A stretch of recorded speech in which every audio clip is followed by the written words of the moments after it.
നമസ്തേ. ഇന്നത്തെ നമ്മുടെ ടോപ്പിക്ക് ജന്മനക്ഷത്രം ഭാഗ്യം കൊണ്ടുവരുമോ എന്നുള്ളതാണ്. 27 നക്ഷത്രങ്ങളാണ് ജന്മനക്ഷത്രമായുള്ളത്. അതിൻ്റെ മറ്റു തലങ്ങളിലോട്ട് നമ്മളിപ്പോൾ കടക്കുന്നില്ല. നക്ഷത്രത്തെക്കുറിച്ച് മാത്രം നമുക്കിപ്പോൾ പ്രതിപാദിക്കാം. അതിൻ്റെ മറ്റു കൂറും അധിപന്മാരെക്കുറിച്ചുമൊന്നും നമ്മളിപ്പോൾ രാശി ഒന്നും ലഗ്നം ഒന്നും നമ്മളിപ്പോൾ ആലോചിക്കുന്നില്ല. കാരണം സാധാരണക്കാരായ നമ്മളെല്ലാവരും ആലോചിക്കുന്നത്, ചിന്തിക്കുന്നത് നക്ഷത്രത്തെക്കുറിച്ചാണ്. ജന്മനക്ഷത്രം നല്ലതായാൽ വലിയ ഭാഗ്യങ്ങൾ കിട്ടും എന്നുള്ള രീതിയിലാണ് സാധാരണക്കാരായ നമ്മളെല്ലാവരും ചിന്തിക്കുന്നതും പ്രവർത്തിക്കുന്നതും. അതനുസരിച്ച് കുഞ്ഞുങ്ങളുടെ ജനനം പോലും ക്രമീകരിക്കുന്ന സിസേറിയൻ ചെയ്ത് മാറ്റുന്ന രീതി വരെ ഇന്ന് നടന്നു വരുന്നു.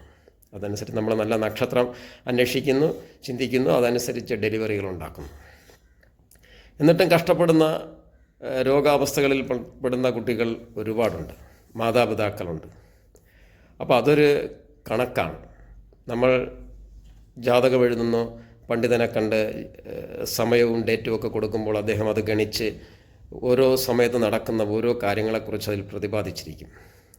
വഴിപാടുകളുണ്ടാവും, ഓരോ ഗ്രഹങ്ങളുടെ ബലമനുസരിച്ചുള്ള വഴിപാടുകളും അതിൽ പറഞ്ഞിട്ടുണ്ടായിരിക്കും.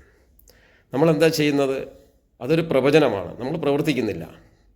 പ്രവചനത്തിൽ മാത്രം വിശ്വസിച്ചിരുന്നാൽ ഒരു കാരണവശാലും ജന്മനക്ഷത്രം ഭാഗ്യം കൊണ്ട് തരില്ല. അപ്പോൾ അത് ഭാഗ്യമായി മാറണമെങ്കിൽ ചില ആൾക്കാർ പറഞ്ഞു കേൾക്കുന്നു, ആ പണ്ഡിതൻ എഴുതി കഴിഞ്ഞാൽ ജാതകം കറക്റ്റാണ്, അത് നടന്നിരിക്കും എന്നൊക്കെ. അത് നടക്കണമെങ്കിൽ, ആ പ്രവചനം നടക്കണമെങ്കിൽ പ്രവൃത്തി വേണം. 27ാമത്തെ വയസ്സിൽ ജോലി കിട്ടുമെന്ന് പറഞ്ഞാൽ ആ ജോലിക്ക് വേണ്ടിയുള്ള കഠിനാധ്വാനം ജാതകക്കാരൻ എടുത്തേ പറ്റൂ.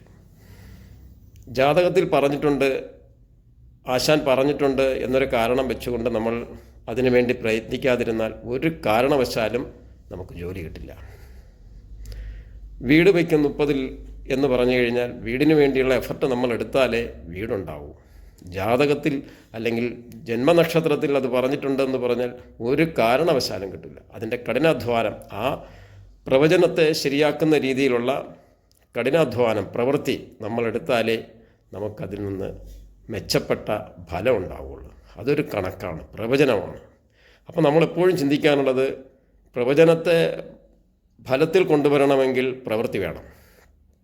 ആ പ്രവൃത്തിയിൽ നമ്മൾ ഏർപ്പെട്ടാലേ, നമ്മൾ അതിനുള്ള ഒരു ഉദ്യോഗം കിട്ടണമെന്ന് പറഞ്ഞിട്ടുണ്ടെങ്കിൽ ആ ഉദ്യോഗത്തിന് തത്തുല്യമായ വിദ്യാഭ്യാസം വേണം, അതിനുള്ള പരീക്ഷയ്ക്കുള്ള തയ്യാറെടുപ്പുകൾ വേണം. അങ്ങനെയുള്ള എല്ലാ കാര്യങ്ങളും ചെയ്താലേ, മെനക്കെട്ടാലേ നമുക്ക് ആ പ്രവചനത്തെ ഫലത്തിലെത്തിക്കാൻ പറ്റും. അപ്പം അതുകൊണ്ട് ജന്മനക്ഷത്രം ഭാഗ്യം കൊണ്ട് വരുമോ എന്നുള്ള കാര്യം നമ്മൾ ചിന്തിക്കേണ്ടത് പ്രവൃത്തിയിൽ കൂടിയാണ്. പ്രവർത്തിച്ചാൽ ജന്മനക്ഷത്രം ഭാഗ്യം കൊണ്ട് തരും.